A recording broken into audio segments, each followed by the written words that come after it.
When I first found out that I had a mental illness, I have to say I was actually delighted.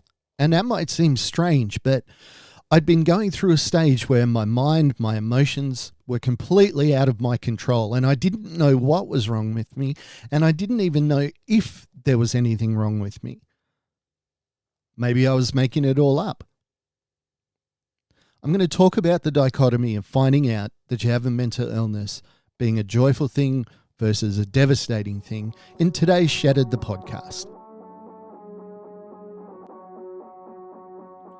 Finding out you have a mental illness. Probably the only news you could get that would be worse would be the big C. You've got cancer, I think, or a fatal illness, or you're about to be executed. Well, there's tons of things that are bad, but finding out that you've got a mental illness carries with it a lot of emotions. Now, mine came on suddenly. I'd always been an emotional person. I'd always grown up in a family where we were encouraged to share our emotions, to bring it out, to be vocal in what we were feeling. But at times that would get out of control. So emotionally, I was a very heightened person before I got my diagnosis. But then came the day of my injury. And that was a day that I found out that these things that had happened to me in the past, these times where I had lost control, were times where I was suffering the beginnings of PTSD. I was going through incredibly violent situations in my workplace and not dealing with them in any way, shape, or form, not even talking about them with anyone.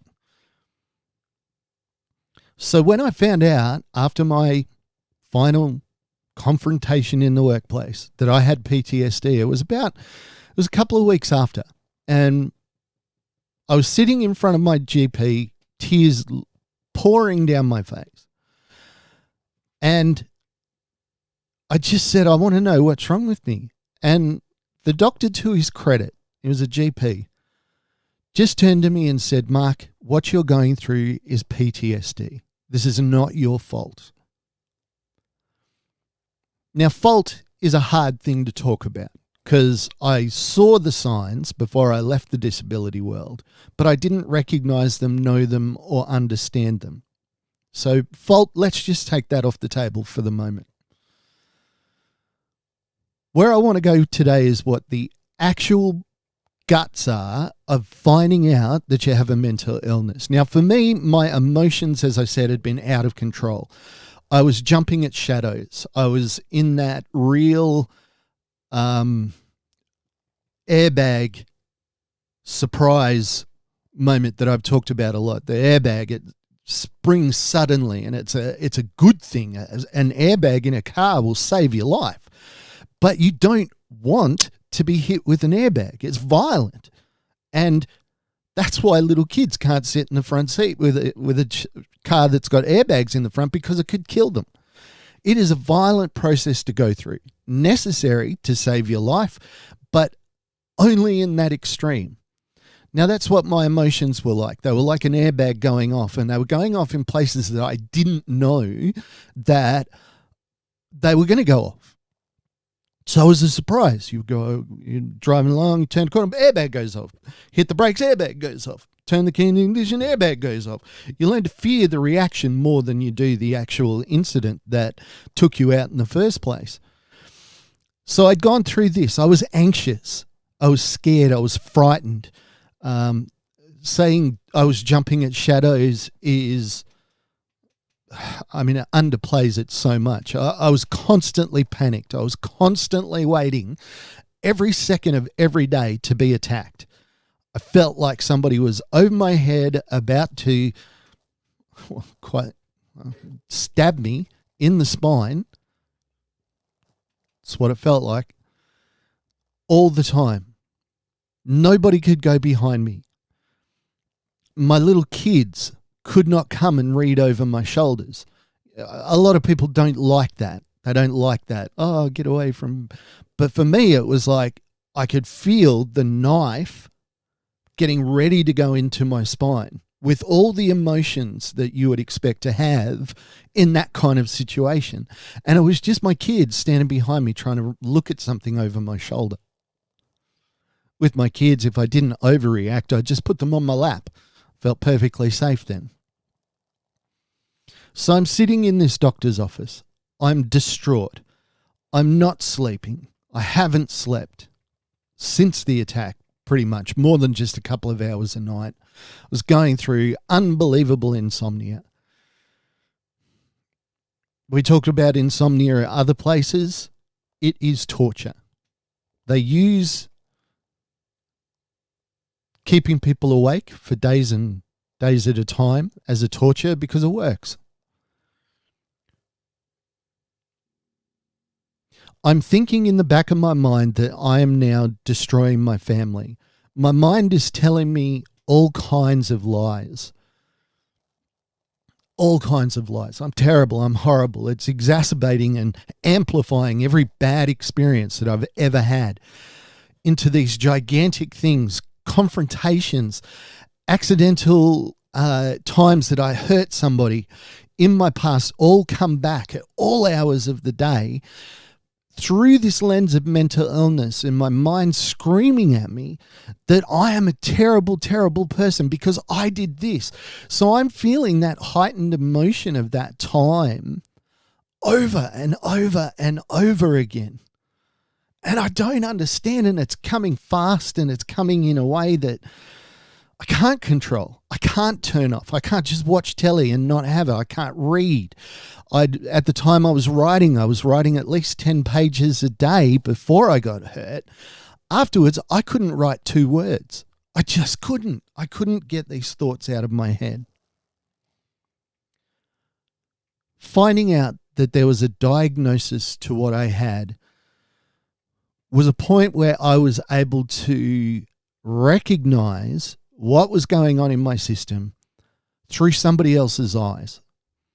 If somebody like my doctor, a man that I trusted, told me that I clearly had post-traumatic stress disorder, now called CPTSD, because of how many assaults it took to break my mind, if he knew what was wrong with me, then it was okay.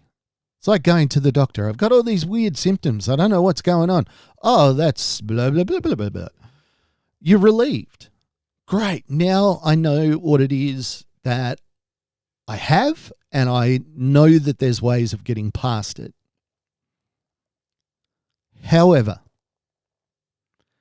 at the same time, come the thoughts of, who do I tell? How do I tell them? What are they going to think about me? Am I now weak? Am I now less than? Less than what I used to be?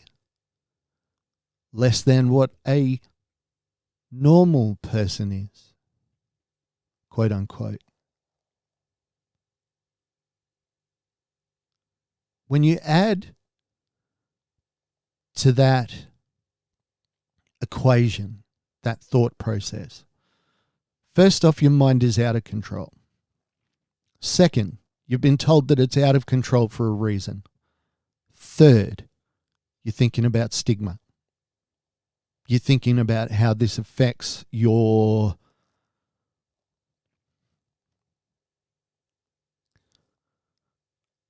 persona, how people are going to see you, how people are going to treat you. Now, there are answers to these questions, and we're going to go on with them during this series. But today it's all about that day one. That day that you find out. It's not simple. And it's terrifying. Because even though you've got a diagnosis, you still don't know if you can beat it. You don't know if you're strong enough. If I wasn't strong enough to not have this mental illness, how can I be strong enough to deal with it?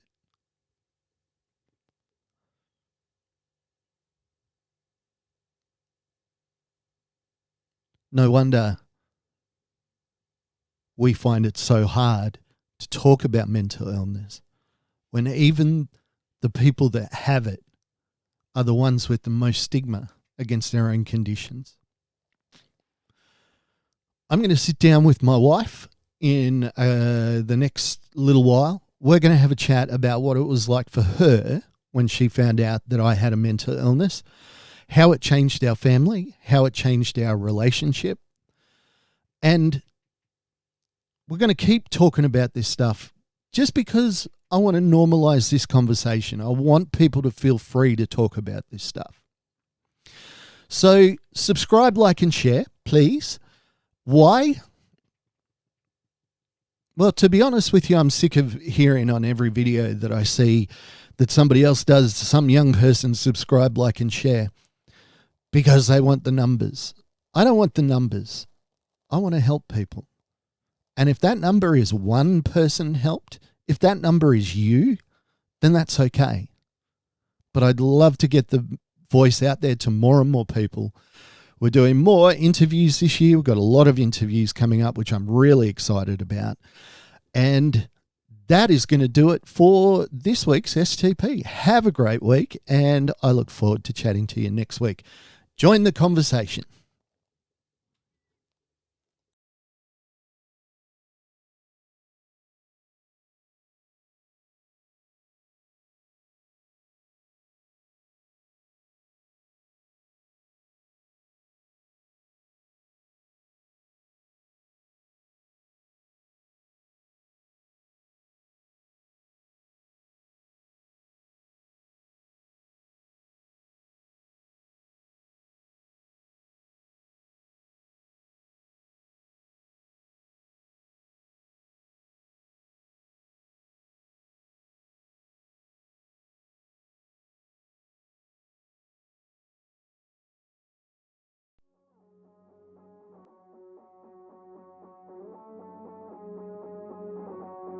Thank you for listening to Shattered, the podcast. I'd like to thank our producer, Meredith Brosnan, our executive producer, Torian Lau, and the band Adelaide for allowing us to use their song as our theme. Go to shatteredthepodcast.com for more information.